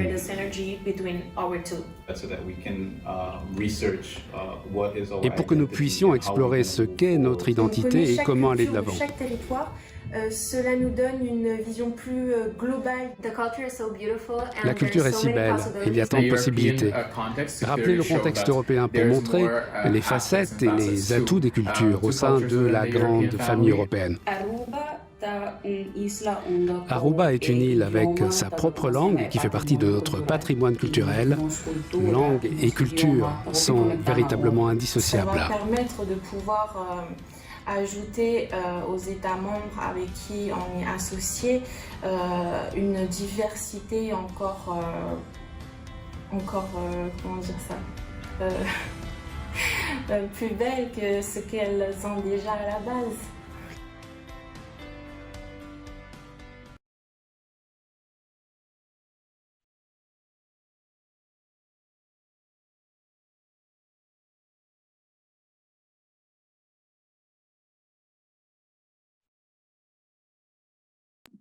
Désolée pour mes interférences sonores, je n'entendais moi-même pas et je ne voyais pas la vidéo, mais le tout, c'est que vous ayez tous pu la voir.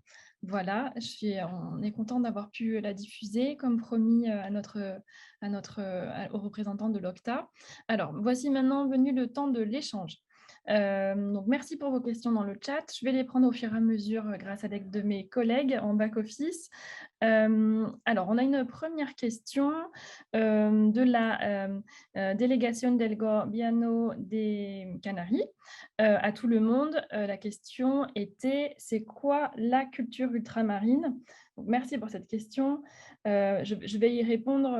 Évidemment, il s'agit de parler au pluriel des cultures ultramarines. Évidemment des cultures au pluriel d'outre-mer. On est bien conscient de la diversité des formes d'expression, des histoires, etc. Et de la diversité, de la richesse des territoires répartis à travers le monde entier. Donc c'est bien évidemment une expression qu'on utilise au pluriel pour traduire toute cette richesse et cette diversité. Alors, je vais prendre une deuxième question. La deuxième question, c'était, je vais la lire en anglais. We would like to know the contacts for all the partners. Peut-on avoir les coordonnées de tous les partenaires? Je dirais que l'idée, c'est de pouvoir contacter Madina Regnault, qui est donc la chargée de mission sur ce projet archipel.eu, qui sera vraiment la personne qui centralisera les questions concernant le projet. Et donc, on indique le contact de Madina dans le chat. On vous recommunique ses coordonnées par mail. Alors, ensuite, on a une troisième question de Madame Béatrice Manot. I would like to ask one more thing. Is an association of Une question supplémentaire. Dans une RUP, une association peut-elle faire une demande au titre du programme pour mener ses activités culturelles dans une région de l'Europe en dehors de son territoire, comme par exemple les Açores ou les Baléares? La réponse est affirmative. C'est assez simple. Then we have more questions. Donc, on a une question de Madame Margarida Benevides. Donc, je vais la lire en anglais, si vous me permettez, comme elle m'arrive en anglais. Hello, I'm Azorian and I have Bonjour, je viens des Açores, j'ai un projet musical.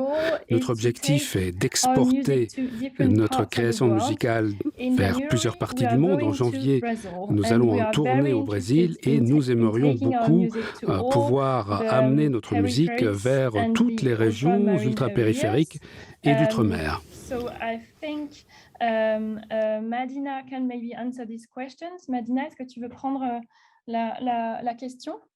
Oui, bien sûr, avec plaisir.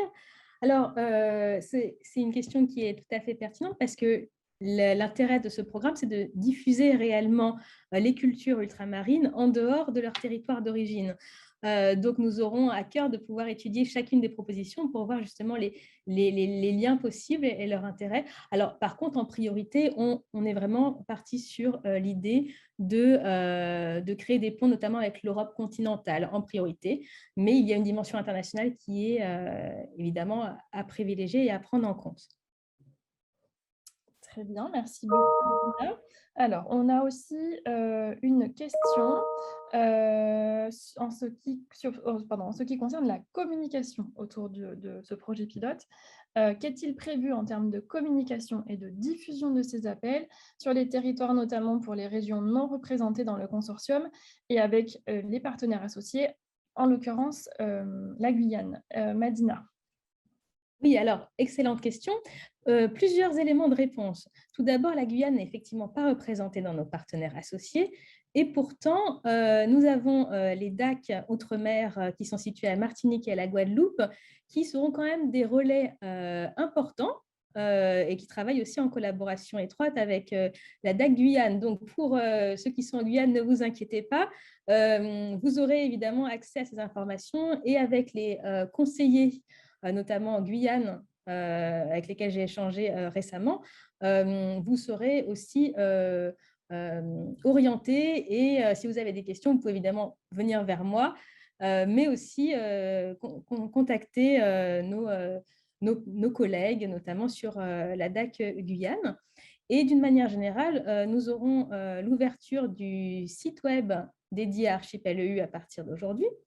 Vous pourrez y avoir toutes sortes d'informations et nous pensons créer une rubrique spéciale liée aux questions fréquentes en fait, que vous nous posez, ce qui nous permettra de les référencer, notamment les questions qui ont été posées aujourd'hui et les autres questions que je recevrai par exemple par email et qui pourraient intéresser d'autres personnes. Donc, pour faciliter la communication notamment. Voilà. Merci Medina. Alors, j'ai une question de Madame Fabienne Pourtin. Bonjour, serait-il possible d'articuler plusieurs dispositifs pour une mobilité plus longue? 15 jours, c'est court pour connaître les territoires et y nouer des contacts professionnels. Alors, je vais répondre. En fait, il s'agit d'une expérimentation. Donc, ce projet pilote est une expérimentation. Donc, effectivement, on avait proposé dans le cadre de cet appel à projet, enfin, en tout cas de ce projet pilote, 15 jours maximum. Il sera possible de revoir cela, mais plutôt dans le cadre de recommandations. Là, on est parti sur cette architecture-là, donc on ne va pas changer cette modalité-là en cours de route, mais c'est une remarque intéressante et on pourra tout à fait analyser si cette proposition de 15 jours maximum était pertinente ou pas à l'issue à la fin de la période courant ce projet pilote. Alors, je vais prendre une autre question de Madame Réanne Hernandez. What is the specific application process? Comment fait-on pour déposer une demande concrètement? Je vais repasser la parole à Madina pour qu'elle nous réexplique le fonctionnement de ce qu'on appelle dans notre jargon Institut français IFPROG. Donc, c'est l'application qui permet de se porter candidat. Oui, effectivement, nous avons centralisé sur la plateforme qui s'appelle IFPROG, Imondous, qui est en fait une plateforme sur laquelle vous pouvez vous porter candidat. Vous remplissez des formulaires, en fait, tout simplement. Vous aurez le lien IFPROG à partir de la page Archipel EU qui vous a été indiqué dans le chat. Et on retrouvera également ce lien un petit peu partout. On va commencer à le diffuser à partir d'aujourd'hui, puisque c'est aujourd'hui le lancement officiel du programme. Et qu'a priori, dans les prochaines heures, il n'y aura personne qui aura eu le temps de complètement compléter sa candidature. Mais dès que vous serez prêt, vous pourrez poster votre candidature sur cette plateforme qui s'appelle IFPROG Imondous. Merci. Alors, on a une nouvelle question, alors plutôt qui concerne donc les possibilités de candidature. Est-ce que la littérature rentre dans ce dispositif? On parle beaucoup de musique, d'artistes, mais on n'a pas encore entendu le mot de littérature, Madina. Ah oui, alors tout à fait. Le but de ces dispositifs, c'est vraiment d'être pluridisciplinaire. Donc, ce qui nous intéresse, c'est de pouvoir faire émerger en fait différents types d'art, mais aussi différents types d'expressions culturelles et notamment la littérature qui est tout à fait éligible. Alors, une nouvelle question de Madame Rayanne Hernandez. Est-ce qu'il y a un âge limite pour les participants? Ah non, 7 à 77 ans et plus. Très bien, voilà, c'est très clair. Alors, Madame Cyrielle Cuirassier de Mayotte qui nous demande si on peut confirmer qu'il s'agit de petites subventions directes sans cofinancement. Et elle demande aussi, par ailleurs, la réponse aux appels à projets se fait-elle en 1 ou 2 temps? Et troisième question, 3 en une pour Madina. Je les reposerai, Madina, hein, si ça fait trop d'un coup. La terminologie ultramarin ne tient pas compte, selon elle, de l'ensemble des RUP, Açores, Madère, Canaries, et il lui semble qu'il s'agit ici d'un projet RUP PTOM. Cela éviterait la confusion. Merci. Madina, donc la première question peut-être c'était de confirmer qu'il s'agit de petites subventions directes sans cofinancement. Merci. Alors, la première question, je confirme d'une part que ce sont des petites subventions, mais non, il est important que les structures puissent assurer au moins 10% en fait, du financement du projet. Donc, ce n'est pas énorme, mais en tout cas, c'est ce que l'on demande. Alors, tous ces aspects plus techniques sur le financement, je n'ai pas voulu entrer dans le détail aujourd'hui parce que ce sera explicité de manière très concrète dans les appels à projets eux-mêmes. Mais l'idée, c'était vraiment d'expliquer quelles thématiques et quel type de projets déjà sont éligibles. Très bien. La deuxième question? Oui, la deuxième question, c'était... alors, j'espère que je comprends bien et que je retraduis bien. Donc, la réponse aux appels à projets est-elle en 1 ou 2 temps? Moi, je ne comprends pas très bien la question. Moi non plus. Donc, peut-être en fait, je pourrais expliquer qu'il y a 3 appels à projets. Voilà, alors je pourrais expliquer. Il y a donc effectivement 3 appels à projets. Oui, il y a peut-être plusieurs. En fait, ils sont ouverts, comme je l'ai dit, sur des périodes différentes. Ils s'ouvrent tous en même temps, à savoir aujourd'hui. Ils ne se ferment pas au même moment. Le premier est ouvert pendant 4 mois. Le second est ouvert jusqu'en décembre 2022. Et le troisième est ouvert pendant 3 mois. Donc, ils ont des dispositifs qui sont différents avec des dates qui sont différentes. Très bien, c'est très clair, je pense, ça clarifie. Et la dernière question de Madame Curiassier, c'était, la remarque, c'était la terminologie ultramarin ne tient pas compte de l'ensemble des RUP, donc Açores, Madère, Canaries, et il lui semble qu'il s'agit bien pourtant d'un projet RUP PTOM. Voilà. Est-ce que tu peux repréciser cela, Madina? Alors, là non plus, je ne suis pas sûre de bien comprendre la question / remarque. Mais dans tous les cas, ce qu'il faut retenir, c'est que oui, on a l'habitude d'utiliser surtout en France ce vocabulaire ultramarin qui est vraiment rentré dans nos habitudes. Mais pour être techniquement précis, il s'agit des régions ultrapériphériques et des pays et territoires d'outre-mer qui, eux, ne font pas partie de l'Europe. Très bien. Alors, une question aussi pour repréciser. Alors, on l'a déjà évoqué tout à l'heure, mais comme la question revient, je pense que c'est bien de le repréciser, ce qui est prévu en termes de communication et de diffusion pour ces appels dans les régions concernées. J'imagine que c'est encore une question pour moi. Oui, alors, je ne précise pas, mais oui. Mais je vois dans le fil, dans le déroulé des images de personnes familières qui pourront elles aussi diffuser et communiquer dans leurs réseaux respectifs, notamment dans les territoires. Donc, je l'ai expliqué tout à l'heure, c'est pour ça que c'est important de parler des partenaires associés avec lesquels on va commencer à réellement travailler concrètement sur la diffusion des appels et notamment pour être le plus proche possible des territoires. Donc ça, c'est vraiment un élément important aussi de la communication. Alors, nouvelle question pour Madina. Là, c'est quelqu'un qui peut-être est arrivé en cours de route, mais c'est toujours bien de rappeler les échéances, qui demande de rappeler donc les deadlines, donc l'agenda en fait de candidature, et aussi qui aimerait savoir quand est-ce que les candidats pourront apprendre si leur projet a été retenu ou non.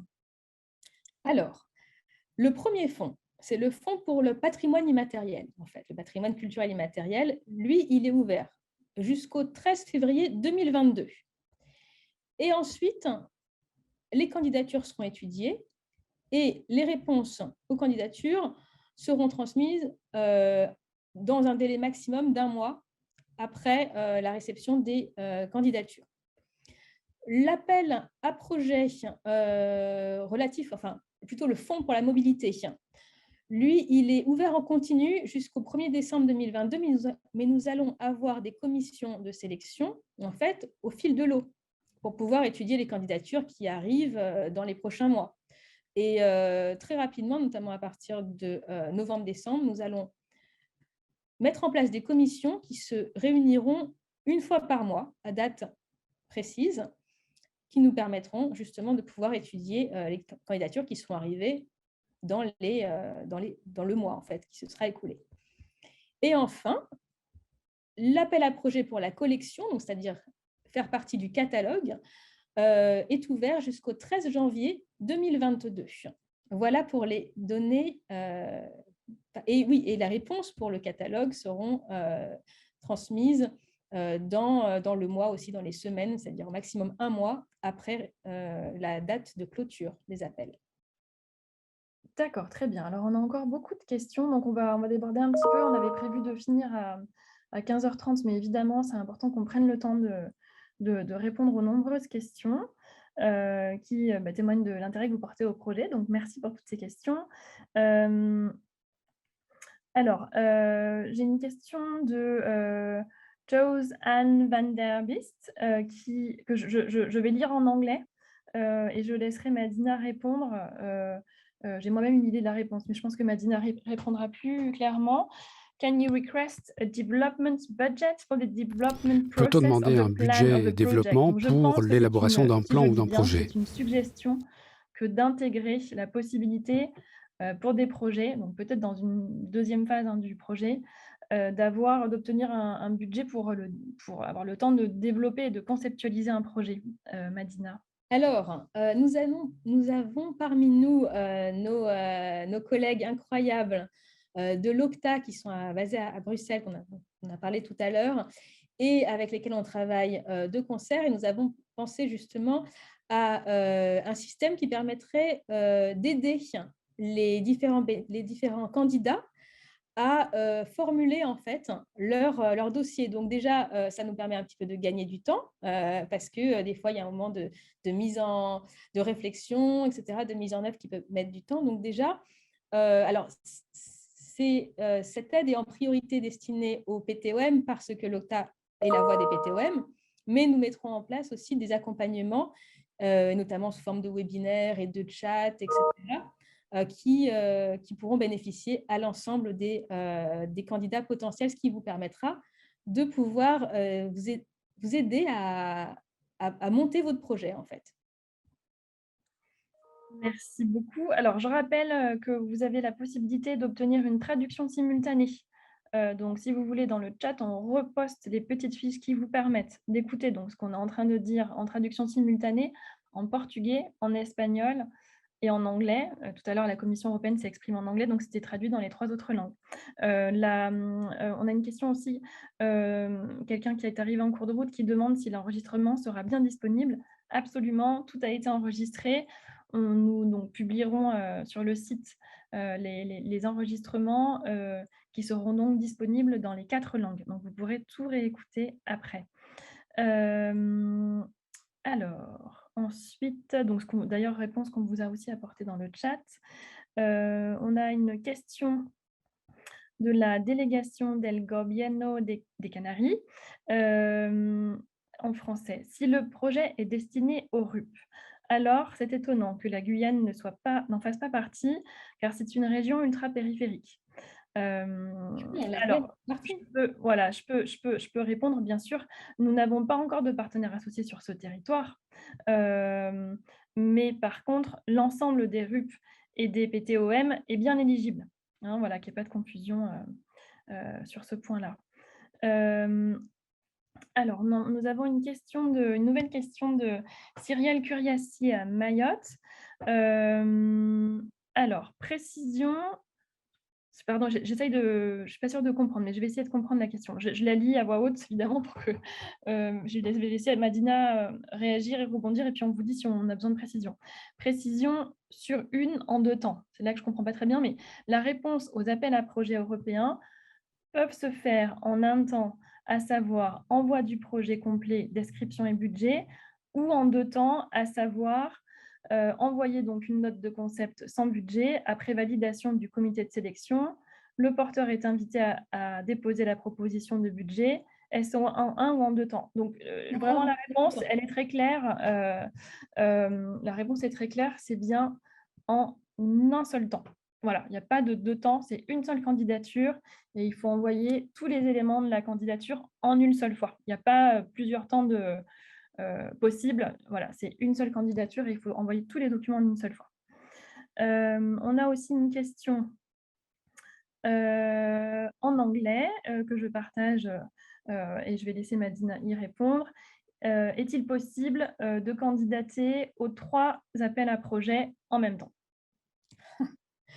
Alors, ça, c'est une bonne question, mais encore faut-il avoir un projet qui corresponde aux critères de sélection. Donc, en réalité, ce n'est pas possible parce qu'il y a 2 projets qui concernent les structures, donc qui doivent être portés par des structures, un appel à projet, le fonds de mobilité qui concerne les individus, donc déjà, on ne peut pas être une structure et un individu.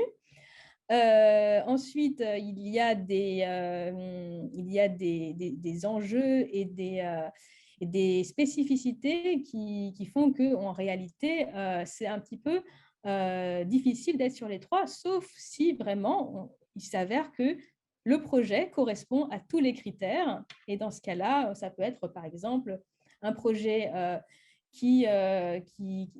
une œuvre qui est déjà montée, par exemple un projet d'exposition. Je vais donner un exemple concret pour illustrer. Un projet d'exposition qui existe déjà, qui porte sur une thématique du patrimoine culturel immatériel et qui peut être porté par une structure basée dans les régions ultrapériphériques ou les pays et territoires d'outre-mer. Et bien dans ce cas-là, oui, il est possible de candidater sur le fonds patrimoine culturel immatériel, puisqu'on est sur cette thématique, ou alors dans le cadre de la collection Archipel EU, puisque on a aussi cette... mais voilà, il faut vraiment regarder tous les critères. Merci Madina. Alors, j'ai une question importante que je vais partager avec vous et ensuite nous allons clôturer cette session en redonnant la parole à des députés européens qu'on a le plaisir d'accueillir aujourd'hui. Alors, la question est-il prévu une répartition régionale ou territoriale des projets sélectionnés? C'est une question extrêmement importante et je suis ravie qu'on termine avec cette question qui est cruciale pour nous. Ça va être déterminant en fait dans nos choix de projets. On va en fait avoir constamment 2 types de critères généraux. Le premier, c'est évidemment le critère de qualité du projet, mais ensuite, à qualité égale, on va privilégier un projet d'un pays ou territoire d'outre-mer ou d'une région ultrapériphérique qui n'aura pas été représenté. Voilà. D'accord, très bien, merci. Alors, pardon si vous avez vu mon portable, c'est parce que c'est l'outil qui me permet de lire les questions que vous envoyez grâce à mes collègues qui me les envoient. Donc voilà, pardon pour le back-office. Alors, en tout cas, merci beaucoup pour ce temps d'échange et toutes ces questions qui étaient très riches. On espère qu'on a pu répondre à l'ensemble de vos questions. Comme me le disait Madina, vous avez aussi la possibilité on prévoit donc une rubrique questions-réponses sur le site web dédié à archipel.eu et on va alimenter cette rubrique en prenant en compte vos retours d'aujourd'hui et également les questions qui nous seront le plus fréquemment posées par email, donc à l'aide d'un FAQ, tout simplement. Alors, comme je l'avais annoncé tout à l'heure, on va clore ce lancement par des allocutions de parlementaires. On a le plaisir de lancer en fait la capsule vidéo du député européen, Monsieur Stéphane Bijoux, qui n'a pas pu être avec nous aujourd'hui, mais qui voulait donc, qui tenait à s'adresser à vous. Et nous la partageons avec vous. Monsieur Stéphane Bijoux est député européen et représente la Réunion.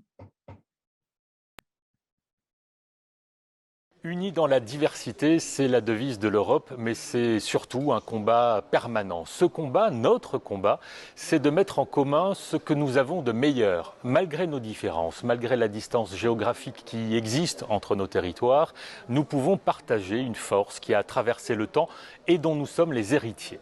Cette force, c'est la puissance de la culture. C'est le lien qui nous rassemble par-delà le temps et par-delà les océans. Oui, nous sommes un archipel de géographie, d'îles, de peuples, de langues, de traditions et de cultures. Nos territoires sont des terres de défis et nous savons transformer les obstacles. Nous savons et nous voulons construire des projets communs pour dire et redire que si les différences existent, il n'y a pas de divergence possible dès que l'on fait le choix de se rassembler pour construire un avenir meilleur. Un futur qui commence maintenant en consolidant nos racines pour mieux s'ouvrir au monde. D'un continent à l'autre, d'un océan à l'autre, d'un pôle à l'autre, nos outre-mer rayonnent sur le monde tout entier. Les échanges que nos territoires ont entretenu et continuent de faire vivre avec l'Europe, avec l'Afrique, avec l'Asie, avec l'Amérique, avec la Caraïbe ou les archipels du Pacifique. Tous ces liens ont enrichi nos traditions, nos langues, notre patrimoine et finalement, chaque jour, nous sommes un peu plus riches parce que nous élargissons notre horizon.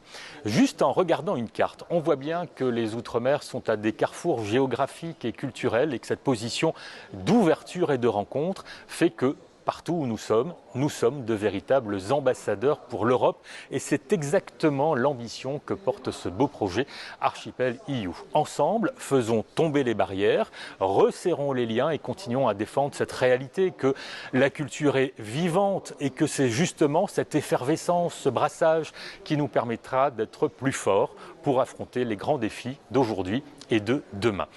Engager de l'énergie positive, du talent, encourager les initiatives, innover et faire bouger les lignes, voilà pour moi ce qui est pas seulement le chemin, mais qui est surtout le carburant indispensable pour le succès de ce projet auquel nous croyons tous. Ici au Parlement européen, je saisis chaque opportunité disponible pour exiger une protection immédiate de nos trésors culturels. D'ailleurs, cette exigence est un élément fort de mon rapport qui a été largement adopté à Bruxelles il y a quelques jours pour redéfinir une nouvelle stratégie entre l'Europe et les Outre-mer. Et je vais vous dire, c'est quand le combat est difficile qu'il faut s'engager. La route est longue, mais ce projet peut nous permettre d'accélérer le mouvement. Et en fait, la dynamique dont nous avons besoin, elle est aussi directement portée par la richesse de nos langues, par la vague magique des instruments de nos musiciens, par les ondulations de nos danseurs, par le talent de nos artistes et par l'impressionnant savoir-faire de nos artisans. Il y a toutes ces choses visibles, mais nous avons aussi la force de notre patrimoine immatériel, le carnaval des Antilles, le Maloya de la Réunion, le horéro polynésien, les coutumes kanak. Nous sommes riches, nous sommes forts et nous sommes fiers. Au Parlement européen, je m'engage pour que l'Europe change son regard sur nos Outre-mer et c'est ce que nous voulons faire ensemble avec Archipel EU, avec vous, pour vous. Nous pouvons faire battre nos cœurs encore plus fort pour qu'ils résonnent au diapason universel du meilleur de l'humanité. C'est bien à ce niveau-là que nous lançons cette démarche volontaire et volontairement ambitieuse. Vous pouvez compter sur moi, comme je sais que je peux compter sur vous pour faire rayonner notre richesse culturelle sur tous les océans et sur toute la planète. Le moment est venu et nous en avons besoin. Alors, vive les Outre-mer, vive Archipel EU et vive l'Europe, bien évidemment.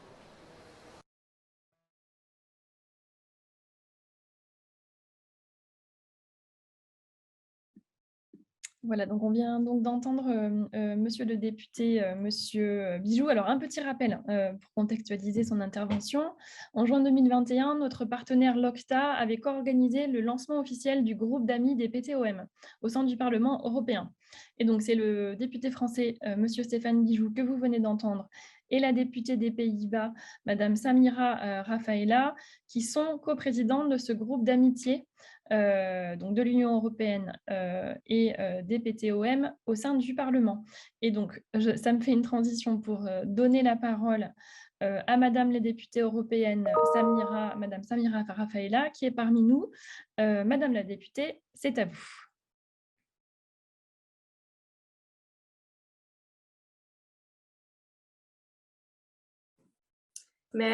Merci beaucoup. Thank you very much, Emily. Merci beaucoup, Émilie. Voilà, j'espère que vous m'entendez bien. Je pense que c'est le cas. Merci. Je suis très heureuse d'être ici aujourd'hui et de pouvoir participer à un webinaire vraiment d'actualité. Archipel.eu contribuera à un changement positif dans la sauvegarde et la promotion de la culture des pays et territoires d'outre-mer et des régions ultra-périphériques. Ayant mes racines à Curaçao, les PTOM sont très importants pour moi, personnellement. De même, en tant que femme politique aux origines culturelles diverses, j'utilise judicieusement mon siège au Parlement européen pour garantir que les PTOM et les RUP soient directement représentés au niveau européen. Et la décision de l'OCTA de mai 2021, par exemple, est la base pour que l'UE et les PTOM travaillent ensemble sur un partenariat solide. À travers cette décision et toutes les possibilités qu'elle offre, le but du projet pilote est de soutenir financièrement les professionnels de la culture, les artistes, les groupements d'artistes, les organisations et institutions culturelles, et ainsi de faire en sorte que le patrimoine culturel soit fortement présenté au niveau de la prise de décision. Pour information, la semaine dernière, j'accueillais un groupe de jeunes des PTOM lors de l'événement européen de la jeunesse à Strasbourg, et les idées de ces jeunes en matière de préservation du patrimoine culturel des PTOM sont très remarquables et totalement novatrices, et j'espère donc vraiment que ce projet tiendra compte de la vie de ces jeunes et que vous leur parlerez et que vous apprendrez sur la base de leurs idées et expériences. Ce programme pilote est un projet important qui permet de promouvoir et de soutenir davantage la culture et le patrimoine des PTOM et des régions ultrapériphériques. Des projets comme celui-ci garantissent en effet que les habitants de ces pays, territoires et régions soient valorisés dans leur patrimoine culturel et reconnus pour enfin recevoir les avantages et le soutien d'institutions au sein de l'UE et au-delà. Archipel.eu a donc articulé une grande vision pour les 24 mois à venir, faire apprendre à tous les membres de notre famille européenne leur patrimoine et leur riche culture, ainsi que celle des peuples indigènes de notre famille. Je vous remercie et beaucoup de succès. Merci beaucoup, Madame la députée européenne, Madame Raffaella, d'avoir été parmi nous aujourd'hui. C'est vraiment évidemment très important de vous savoir à nos côtés. Alors, quelques petits rappels avant de clôturer cette présentation, cette réunion. On va vous remettre dans le chat l'adresse du site internet du projet archipel.eu pour que vous puissiez vous y référer. C'est vraiment le site ressources du projet. C'est là que vous trouverez les informations sur les 3 appels à projets. Nous avons enregistré le webinaire dans les 4 langues de traduction. Donc, c'est là que vous pourrez le revoir à nouveau si vous le souhaitez ou le voir si vous n'avez pas pu assister ou si vous avez raté certaines parties. Et évidemment, c'est là qu'on publiera aussi les résultats des 3 appels à projets. Alors, merci beaucoup d'avoir été présent et d'avoir participé et d'avoir posé des questions aujourd'hui. N'hésitez pas surtout à partager très largement ces 3 appels à projets, puisque vous pouvez vous aussi vous faire le relais de ces appels à projets pour que ces projets puissent aller au-delà des partenaires qu'on a déjà identifiés. L'idée, bien entendu, c'est de faire en sorte que ce projet puisse avoir une très grande diversité et le plus de richesse possible. Alors, on sent avec toutes les questions que vous avez posées et tout l'intérêt que vous avez manifesté pour ce projet, que c'est vraiment une dynamique collective qui se met en route.